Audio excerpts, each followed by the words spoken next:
Morning, Andy. Hi, Andy. Lovely to see you. Lovely to see you as well. Thank you for welcoming me to your office here at the Fabian Society, Westminster.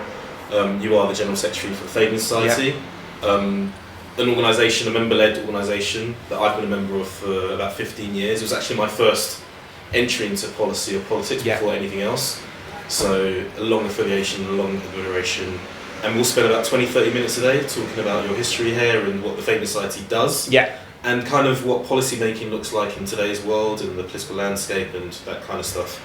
So maybe first introduce yourself and the Fabian Society.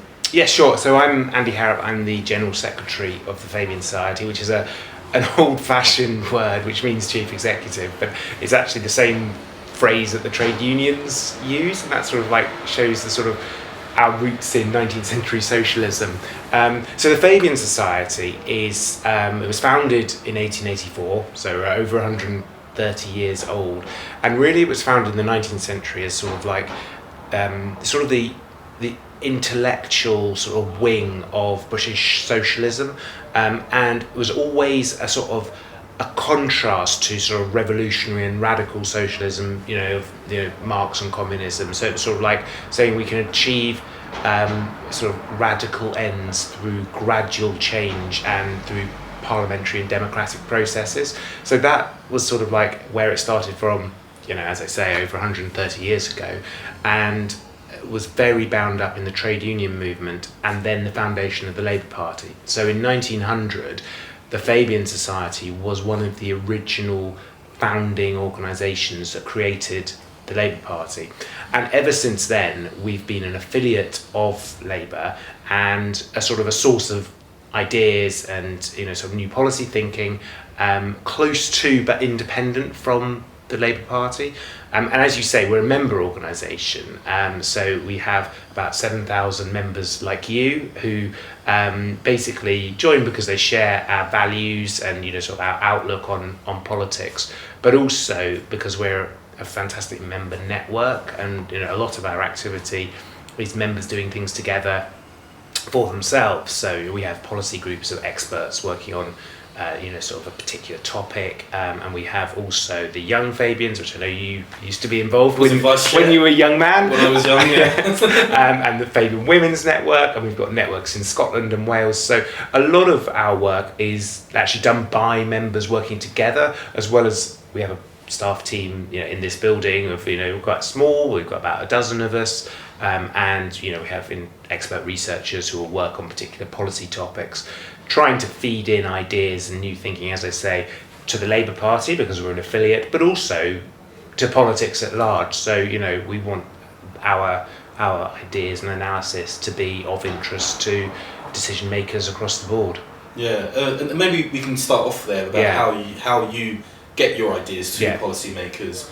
Talk us through the process and maybe the challenges of member-led organisation, finances, and there are probably different interests in supporting different ideas. So tell us your experience. So we are quite a complicated organisation for quite a small sort of staff team and budget, because we have that national member network, and so some of what we do is sort of promoting debate amongst our members. So we have lots of members who are councillors in local government, for example, and indeed lots of members who are MPs and parliamentarians. So partly it's sort of like debate amongst ourselves, but we also publish a great deal. So we commission experts who might be members but who might be completely unconnected but have policy expertise, academics, policymakers, other think tanks, quite a lot of international authors as well.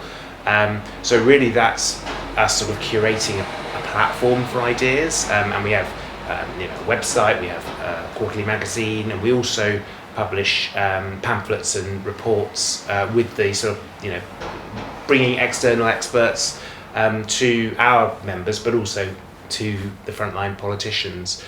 And then the other thing we do a lot of is basically more in-depth research, which tends to be led by the staff team here, but often working with leading experts. Sometimes we run commissions or policy inquiries where we'll bring together sort of 8 or 10 sort of leading voices on an issue, and they go more into the real detail and sort of like, so for example, we've just finished a commission on regional inequality, which spent 18 months really delving deeply, and it's a 100-page report, and the recommendations they're really for technical experts, sort of like how to really make this happen rather than, if you like, the principles. So some of what we will publish is about sort of what are our values and the sort of like overall approach to tackling a problem, and then some of what we publish is going to be really just for a handful of experts to sort of think through how, if I had to solve this, what's the sort of the toolkit that would help me do that. And someone's already done a large part of the work, and maybe just zooming out for people who may not be aware of think tanks and what think tanks do in that space, maybe just explain the value to political institutions, governments, for a think tank to do deep commission like that. Yes, so I mean, the think tank scene in the UK has sort of like really expanded hugely over the last 30 years, 40 years, and basically there are probably about 10 to 20 like sort of think tanks, a bit like the Fabians, but more of them are on the right of politics because there's more money on the right of politics. But for now? For the time being, I mean, close to government, but we play a really important role in sort of being independent from political parties, but close to them, and sort of trying to sort of create space for debate and generate new ideas that politicians can choose to ignore if they want to, but there is sort of a resource there, and a surprising number of things that we'll present do then get echoed into policy in one way or another. There are also other think tanks which are more neutral and sort of like policy expert organisations, so though you tend to tackle one issue only and be non-political. So it's sort of like when you say think tank, in your mind you probably want to think about half of them are neutral, non-political organisations that are sort of like will be an expert on health or public finance, whatever. Exactly. And then the other half are more politically ideological with a particular sort of starting point in terms of their values in politics. And maybe if we now speak on that political ideology, so the Fabians, as you said, its genesis 130 years ago, socialism, gradual kind of policy implementation. How does that look and feel now? And well, particularly in the UK, particularly trying to keep a broad church of ideas on that kind of leftish spectrum of politics. How easy or hard is it to kind of? Well, I think one thing is really important to say about the Fabians is we've always been a pluralistic organisation that tries to bring together people who are all on the left of politics, but with quite different political outlooks, and being a civilised place where you can have good disagreement. And that's been really important over the last 10 years in the British Labour Party, because it has been quite a sort of heated, fractious environment, where we had, whether you were for or against Jeremy Corbyn when he was leader was sort of like a defining issue. So we have tried both in that period and since to be a place where people could come together and discuss ideas rather than sort of like, sort of it all being about whose side you were on, which has sort of never been the sort of the culture of the Fabians. Yeah, and the tone and the culture definitely sets how people show up in meetings, in networks, which, as you say, very pluralistic, very congenial, and let's try and get the best ideas for a government as opposed to serving a particular faction. Yeah, totally. And I think, sort of reflecting on sort of like that gradual tradition, I think that the tension for an organisation like the Fabians has always been to get the right balance between, sort of really big ambition, there's sort of a vision for a world that is very different from where we are today, and the sort of practical, pragmatic means of achieving it. And, so I'll give you a couple of examples. I think, think about net zero, sort of like net zero by 2050 is a hugely challenging prospect, ambition, but we need to accelerate the pace of change and sort of keep up, sort of the pace, but also the practical policies that are, sort of there to deliver it. And I think, the Fabians' interests have been particularly about inequality and poverty. And I think that, we need to really think, how do you get a step change in a future Labour government on, actually repeating some of the work that the last Labour government did very well. It lifted, 1 million children, 1 million pensioners out of poverty. But we need to have that sort of scale of ambition, but also the practical policies ready to do it. Yeah, and I imagine as well the political capital and kind of what it means for the electorate probably plays a lot in your mind, as we see, recording today. We're just a few days away from the Uxbridge and South Ruislip by-election, where ostensibly ULEZ and climate change policies were a defining factor in that. How do you kind of marry that tension of reaction to voter kind of politics and that long-term view that Fabian Society is supposed to have? Yeah, so a lot of our research projects, I always sort of say that a good Fabian research project needs to be a triangle, and I'll tell you what I mean by that. So basically, we want a project to do three things. One is connect with the political values of the left, and and where is the Labour Party and the broader left sort of approach to a set of issues. The second bit of the triangle is public opinion. So really trying to understand public attitudes, and not just like voting intention, but sort of more deeper. So we do a lot of qualitative research, like focus groups and citizens' juries and things like that, to really understand how the public think about a problem. And then the third point of the triangle is basically the sort of deep policy expertise of the evidence, the issue, and sort of drilling in. And it's not, the Fabians aren't always the sort of the deep experts on any single topic, but what we can do is basically bring those three things together so that we can draw on expertise that sort of goes beyond what we already have ourselves, draw on that public opinion, public attitudes work, and the sort of deep political values of the left that we sort of live and breathe as an organisation. So basically, a successful piece of work is something that sort of brings those three perspectives together. Yeah. If we can maybe draw on one bit of that triangle, the values of the left, the ideology. Going back to interesting to get your take on what being on the left means today, particularly as we see in elections across Europe and large parts of the West. That is a fluid thing. Yeah. Love to hear your take on that. So I think, let's go sort of back to the founding sort of values and commitments of being on the left, and fundamentally it's about doing things together rather than individualist approaches, and it's about equality and a fair, just society where people's sort of contributions they make are reflected in the lives they lead, and those have for centuries been the sort of core values of sort of collectivism and egalitarianism, and I think we can add today to those two sustainability. So and our understanding of environmental risks and our responsibilities to future generations, I think would, for me, sort of mean climate justice. Would that be climate justice?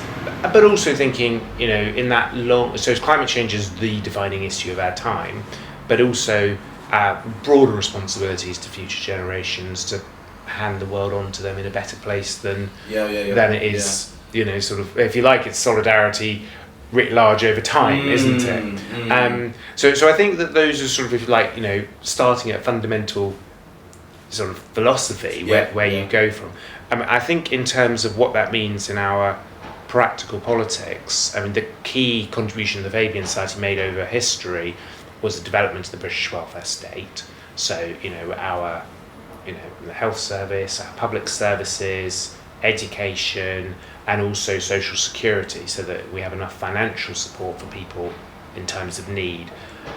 So it's sort of those values translate into strong institutions, so welfare institutions. And we shouldn't just talk about national, because Fabian heritage has also always had a huge interest in what local decision makers can do. So actually in the UK, socialism started in towns and sort of local authorities doing now, things so for themselves. We have the new Fabian branch, which I'm exactly, yeah. And the Fabians have always had some local societies that they'll talk about national politics, but they will also talk about the issues facing their community and linking in with local elected councillors, officials about sort of what we can do right here. And that was a really important strand in the sort of the creation of the Labour Party and the sort of Fabian tradition, as sort of like very practical, solving problems one by one, sort of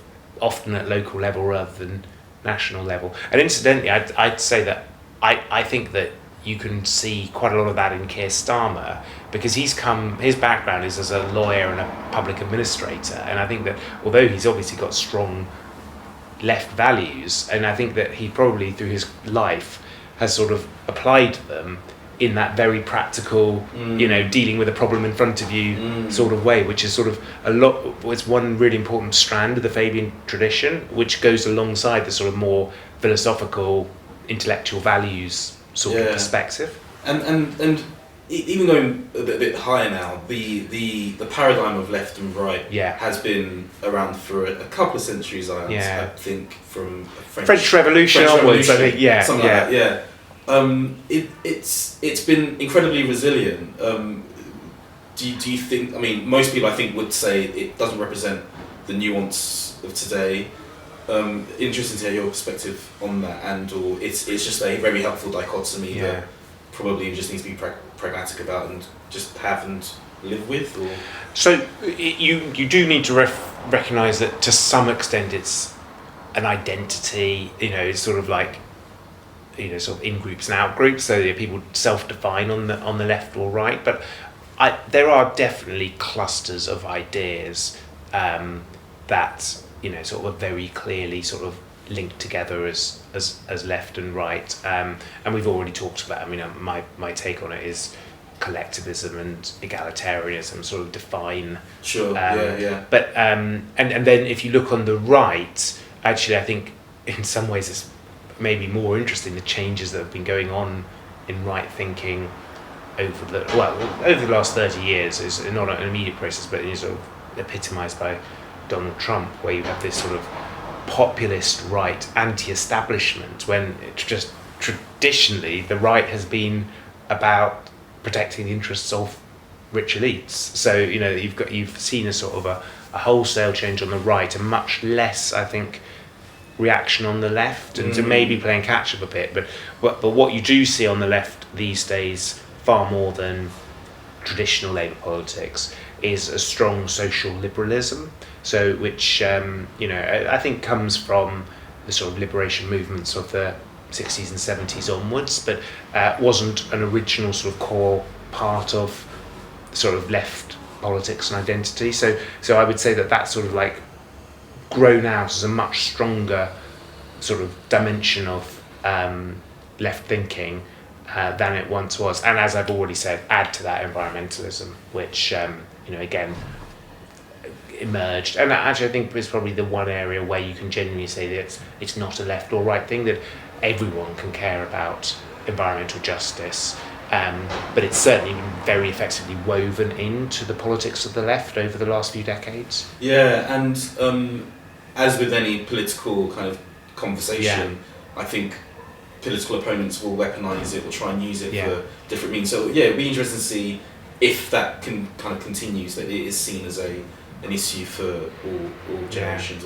And there are some big issues where it's really important that the parties come together on, and things fail when the consensus breaks. So a really effective political project is when you get your opponents to agree with you and sort of settle, it becomes the settled values of the country. The NHS being the best case in point, introduced in quite controversial circumstances, sort of a big national, as a socialist institution, but no one in this country would dream of, not quite no one, 98% of people would never dream of, thankfully, touching the NHS. There are some very fringe views of people who want to privatise or sort of change the model of how we pay for the NHS, but it's not in mainstream politics. Yeah. I think we've only got a few minutes left, but I'd like to get personal a little bit in terms of your leadership of the Fabian Society over the many years, and you've alluded to it that that skill of getting consensus, keeping those three things of public opinion, ideology, political expertise together.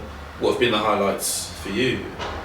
Well, I'll tell you the most immediate highlight was something I completed the last couple of months, which was doing a big project for the Labour Party on adult social care. So this is a project to define what a national care service should be. And it's been a brilliant project for me personally, because before I was at the Fabian Society, I worked for Age UK, the older people's charity. So I spent 8 years campaigning for older people's rights and public services, and got very deep into the sort of terrible state of social care for older people, hugely frustrated about the lack of political solutions. And this was like, we're going back 10 years and more. And I've always sort of kept an eye on that debate, but it's never been my job. And then about a year ago, the opportunity to do this review with the Labour Party and Unison, the trade union, came along, and I just sort of felt like it was such a brilliant combination of bringing my sort of researcher's expertise, my relationships with the Labour Party. I was sort of a trusted, independent but close to the party figure to carry out this review, but also the sort of the passion I had for the topic, the sort of anger I had about the topic. And what I did was basically spend sort of 9 months really gathering evidence, doing a lot of analysis, but also just meeting and listening to people. So trying to sort of tease my way to where was the consensus to create the sort of ground, the platform, the foundation for a really big radical reform. And the report was published last month. We're still in July, aren't we? It was published in June, and has been really well received because it sort of brought all those sort of forces together and is seen as like, here is a clear agenda that everyone can sort of grab onto, and with enough energy, I think the Labour Party will implement most of what is proposed as part of its government. So if you're a think tank, success is having a set of proposals that are well received, that sort of people to get around, and the sort of momentum behind, and then touch wood might actually become policy. On a really big important issue facing the country. So it's not happened yet, but it sort of like really does feel like an important piece of work. Yeah, no, I want to congratulate you on that report. As a civil servant, there's more I would like to say about that. Yeah. But that's going to touch on my job, which you don't want to. Yeah. Absolutely. But congratulations. Yeah. Maybe a kind of last question then. The future of the Fabian Society. Yeah. First of all, there are probably different questions about political activism in the country at large and how that's affecting members. But some of the challenges you're kind of grappling with, the opportunities ahead. Yeah. Interested to hear your take on that. So I think there are some things where there's definitely change in sort of the culture of politics that affects the Fabian Society. So I think the days where lots of members wanted to have like sort of evening meetings discussing politics with each other, I'm afraid are just less. There's less people who do that. You've been there at it. I mean, I love it, but it's it does seem to be something. But online culture has sort of taken off. So obviously during the pandemic, like everyone else, we had some brilliant Zoom meetings that brought together people from all around the country. So our policy groups, as opposed to our local groups, are actually stronger these days because they can bring members who are expert on a topic together from wherever they live. But our local groups have been sort of more in decline, with sort of like it being less of an appetite that people have to sort of like have those sort of like sort of meeting of an evening to talk about politics. So obviously we will continue to change as an organisation, And I think our fortunes are always tied to the Labour Party's fortunes. So the Labour Party will change as a membership organisation, and I would always see us as a place where Labour Party members and people who are interested and curious about Labour can come to talk about the content of policy and values, when, as you know, Ade, an awful lot of discussions of the Labour Party are really quite dull. They're about the organisation, they're about campaigning, they're not about, sort of how to change the world. So the Fabians will always have that, sort of role as sort of like, if you like, an intellectual dimension or a sort of a policy-focused dimension of debates on the British left. The final big thing we're beginning to think about is how we might change if there's a Labour government, because of course we've spent the last 13 years sort of coming up with ideas for opposition politicians. So you have to change fundamentally as an organisation once there's your side is in power, and to rethink how to be a critical friend is the phrase we always use, but basically sort of like challenging a party that's in government to go further, to reinvent itself while in power. There's a whole set of issues there for us to think through, sort of how do we do that effectively. Yeah, so the next couple of years will be interesting regardless. Fascinating, yeah. This has been a really interesting conversation. I think we'll end it there. But brilliant. Andy Harrop, General Secretary of the Fabian Society, thank you so much for your time. Oh, thank you for the interview. Thanks, Ade. Thank you.